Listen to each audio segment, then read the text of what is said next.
معزز سامعین، قربانی تو ہم کرتے ہیں، لیکن ہم نے کبھی بھی اس نقطے پہ غور نہیں کیا ہے کہ قربانی کی اصل روح کیا ہے، قربانی کی اصل حقیقت کیا ہے۔ یہ جو ہم جانور ذبح کرتے ہیں یہ تو فقط ایک علامت ہے، یہ فقط ایک علامت ہے، یہ ایک روایت ہے۔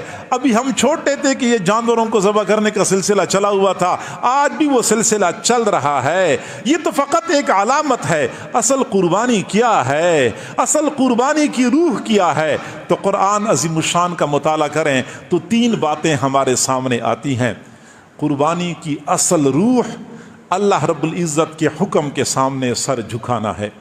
حضرت ابراہیم علیہ السلام اور حضرت اسماعیل علیہ السلام نے جب قربانی کرنی چاہی، پھر اللہ رب العزت نے اس کے لیے جو لفظ بولا تھا فلما اسلما، جب باپ بیٹا دونوں تابع فرمان ہو گئے، باپ بیٹا دونوں نے اللہ کے سامنے سر تسلیم خم کر دیا، باپ بیٹا دونوں اللہ کے سامنے سرنڈر کر گئے، یہ ہے قربانی کی اصل روح۔ اگر ہم اللہ کے حکموں کے سامنے تابع بن گئے، ہم نے اللہ کے حکم کے سامنے سر جھکا لیا، پھر ہم نے قربانی کی حقیقت کو پا لیا۔ اور اگر ہم نے جانور تو ذبح کر لیا لیکن اللہ رب العزت کا حکم ماننے کا جذبہ ہمارے اندر موجزن نہیں ہے، تو سمجھنا چاہیے کہ ایک ظاہری علامت تو ہے، اصل حقیقت سے ابھی تک ہم دور ہیں۔ اللہ کا حکم ماننے کا جذبہ ہونا چاہیے، اور اس کی پہچان کیا ہے؟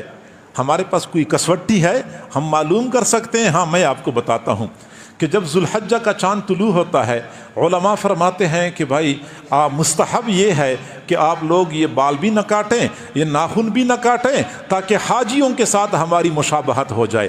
یہ اچھی بات ہے، مستحب ہے۔ تو کئی سارے مسلمان ایسے ہوتے ہیں جو پورا سال تو نبی کی سنت پہ بلیڈ پھیرتے رہتے ہیں، لیکن ذوالحجہ کا چاند طلوع ہوتی ہی وہ بھی پیچھے ہٹ جاتے ہیں کہ مبارک دن ہے، ہم حاجیوں کے ساتھ مشابہت اختیار کرتے ہیں۔ اچھا کام ہے، لیکن جو وہ دن گزرتے جاتے ہیں یہ بال بڑھ رہے ہوتے ہیں، یہاں تک کہ قربانی کے دن جب یہ بیچاری عید کی نماز کے لیے جا رہے ہوتے ہیں تو بار بار شیشے میں دیکھ رہے ہوتے ہیں کہ یہ بال میرے چہرے پہ بالکل اچھے نہیں لگتے۔ بیوی بھی دیکھتی ہے تو بیزاری کا اظہار کرتی ہے کہ بال آپ کے بڑے ہو چکے ہیں، شیو آپ کی بڑھ چکی ہے، تو شیو کم کروانی چاہیے۔ اب یہ بیچارے کا برا حال ہوتا ہے، بار بار خارش بھی کر رہے ہوتے ہیں اور بہت تنگی محسوس کرتے ہیں کہ یہ بال بالکل ناگوار ہیں۔ اب چاہت یہ ہوتی ہے کہ جلدی عید کی نماز ہو اور جلدی جانور ذبح ہو تاکہ میں چہرے کے اوپر نبی کی سنت پہ بلیڈ پھیر دوں، اور نتیجہ یہ نکلتا ہے کہ جو ہی عید کی نماز سے فارغ ہوتے ہیں اب فوراً قصائی کو فون پہ فون کر رہے ہوتے ہیں کہ جلدی کرو پہنچو۔ مقصد کیا ہوتا ہے کہ مزید میرے سے برداشت نہیں ہوتے یہ سنت کے بال اپنے چہرے پہ۔ ادھر قصائی جانور کے گلے پہ چھری چلا رہا ہوتا ہے، ادھر سے یہ مسلمان نبی کی سنت پہ بلیڈ پھیر رہا ہوتا ہے۔ جس گندی نالی کے اندر جانور کا خون بہہ رہا ہوتا ہے، اسی گندی نالی کے اندر نبی کی سنت کے بال بھی اسی وقت تیر رہے ہوتے ہیں۔ گویا کہ ہم نے جانور کی قربانی کے ساتھ ساتھ نبی کی سنت کو بھی قربان کر دیا۔ پتہ چل گیا کہ فلما اسلما کا جو لفظ ہے ابھی تک ہم پر فٹ نہیں آ رہا، ابھی تک ہم حقیقی معنوں میں اللہ کے حکم کے سامنے سر نہیں جھکا سکے ہیں۔ عید کے دن ہماری مائیں بہنیں بیٹیاں گھروں سے نکل پڑتی ہیں بن ٹھن کے، سنور سج کے، اور غیروں کو اپنی طرف متوجہ کرتے ہوئے گلیوں میں پھیر رہی ہوتی ہیں، دعوت گناہ دے رہی ہوتی ہیں۔ میرے بھائیوں، تو سمجھنا چاہیے کہ قربانی تو کر لی بہن نے، قربانی تو کر لی اماں نے، لیکن بیچاری ابھی قربانی کی اصل حقیقت سے دور ہے۔ جہاں ہم جانور کے گلے پہ چھری چلاتے ہیں وہاں پہ ہم اپنی نفسانی خواہشات پر بھی چھری چلایا کریں۔ اگر ہم نے نفسانی خواہشات پہ چھری نہیں چلائی، اسی عید کے دن ہم نے گناہوں کا سلسلہ چلایا، تو ہمیں یہ ماننا پڑے گا کہ ہم نے قربانی کا جانور تو ذبح کر لیا، 5 لاکھ کا بیل تو میں نے ذبح کر لیا ہے، لیکن اپنے نفس کا سرکش اور منظور گھوڑا اسی وقت تک میرے سے بے قابو ہے، میں قابو میں نہیں لا سکا۔ چنانچہ جانور کے گلے پہ چھری چلانی ہے تو اس کے ساتھ ساتھ اپنی ضد اور عناد کو بھی ذبح کر دیں۔ ضد اور عناد، خاندانوں کے اندر لڑائیاں کیوں ہوتی ہیں؟ سال ہا سال تک ناراضگیاں کیوں ہوتی ہیں؟ میں اپنی ضد پہ، وہ اپنی ضد پہ، میرے دل میں عناد بھرا ہوا ہے، اس کے دل میں عناد بھرا ہوا ہے۔ تو اس کا معنی یہ ہو گیا کہ ہم نے جانور قربان کر لیا ہے، ابھی تک ضد کو قربان نہیں کر سکے، اپنی انا کو قربان نہ کر سکے، ابھی تک ہم بغض کو قربان نہ کر سکے۔ جی ہاں، سودی کاروبار چل رہا ہے، بینک کے ساتھ ہمارا سودی کھاتا کھلا ہوا ہے، تو صرف جانور ذبح نہیں کرنا ہوتا، یہ سودی کاروبار بھی قربان کرنا ہوتا ہے۔ یہ جو دوسروں کی بیٹیوں کے ساتھ ہمارے تعلقات ہیں، موبائل فون پہ مسلسل رابطے ہوتے ہیں، یہ ناجائز تعلقات بھی قربان کرنے ہوتے ہیں۔ یہ جو کاروبار کے اندر ہم ڈنڈیاں مارتے ہیں، فراڈ اور دھوکہ کرتے ہیں، یہ سلسلہ بھی قربان کرنا ہوتا ہے۔ پوری شریعت پر عمل پیرا ہوں گے تو فلما اسلما کا مصداق بنیں گے، بندہ کامل مکمل تابعدار بن جائے، سر کے بالوں سے لے کر پاؤں کے ناخنوں تک اللہ رب العزت کے حکم کے سامنے جھک جائے، تابعدار بن جائے۔ جب کوئی بندہ مسلمان ہوتا ہے تو صرف کلمہ پڑھنے سے مسلمان نہیں ہوتا، کامل مسلمان وہ ہوتا ہے جس کی نگاہیں مسلمان ہوں، جس کی زبان مسلمان ہو، جس کے کان مسلمان ہوں، جس کے دل و دماغ مسلمان ہوں، جذبات اور خیالات صحیح ہوں، جس کے ہاتھ پاؤں مسلمان ہوں۔ کامل مسلمان وہ کہلایا جاتا ہے۔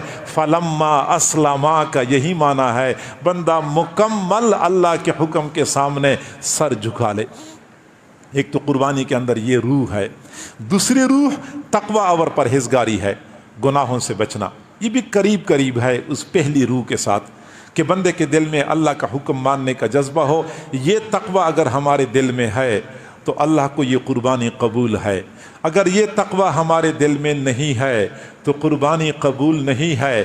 حابیل اور قابیل دونوں نے قربانی کی تھی، حابیل کی قربانی قبول ہو گئی، قابیل کی قربانی رد ہو گئی۔ پھر حابیل نے کیا کہا تھا؟ قرآن عظیم الشان اس بات پہ گواہ ہے۔ حابیل نے کہا تھا انما یتقبل اللہ من المتقین، اللہ تعالیٰ تو متقین کی قربانی قبول کرتا ہے، متقین کی قربانی قبول کرتا ہے۔ تقوی ہے تو اللہ کے ہاں قربانی قبول ہے۔ لن ینال اللہ لحومها ولا دماؤها ولکن ینالہ التقوی منکم، اللہ کو قربانی کا گوشت نہیں پہنچتا، اور فلاں کے بیل میں 300 کلو گوشت تھا، فلاں کے بیل میں 6 من گوشت تھا، فلاں کی بیل میں 8 من گوشت تھا۔ یہ من ہمارے ہاں چلتے ہیں، یہ ہم ایک دوسرے کو متاثر کر لیتے ہیں کہ ہمارے بیل میں 8 من گوشت تھا تو 6 من گوشت تھا۔ یہ بندوں کے درمیان تو سنائے جاتے ہیں، لیکن اللہ کے ہاں منوں کا حساب نہیں ہوتا، اللہ کے ہاں کلوؤں کا حساب نہیں ہوتا، اللہ کے ہاں ٹنوں کی بھی کوئی ضرورت نہیں ہے۔ اللہ کو کیا چاہیے؟ لن ینال اللہ لحومها، اللہ کو قربانی کا گوشت نہیں پہنچتا، ولا دماؤها، خون نہیں پہنچتا، ولکن ینالہ التقوی منکم، تمہارے دل کے جذبات اللہ دیکھتا ہے۔ یہ دل کے جذبات پہنچتے ہیں، دل میں کیا جذبہ ہے، ماننے کا جذبہ ہے یا نہیں ہے، تابعداری کا جذبہ ہے یا نہیں ہے، یہی چیز اللہ کو مقصود ہے۔ اور قربانی کی تیسری روح وہ اخلاص اور للہیت ہے، اخلاص اور للہیت۔ حضرت ابراہیم علیہ السلام کو اللہ رب العزت نے خود بتایا تھا، خود سمجھایا تھا، قل ان صلاتی و نسکی و محیای و مماتی للہ رب العالمین، آپ کہہ دیجئے میری نماز، میری قربانی، میرا جینا، میرا مرنا سب کچھ اللہ کے لیے ہے جو کہ رب العالمین ہے۔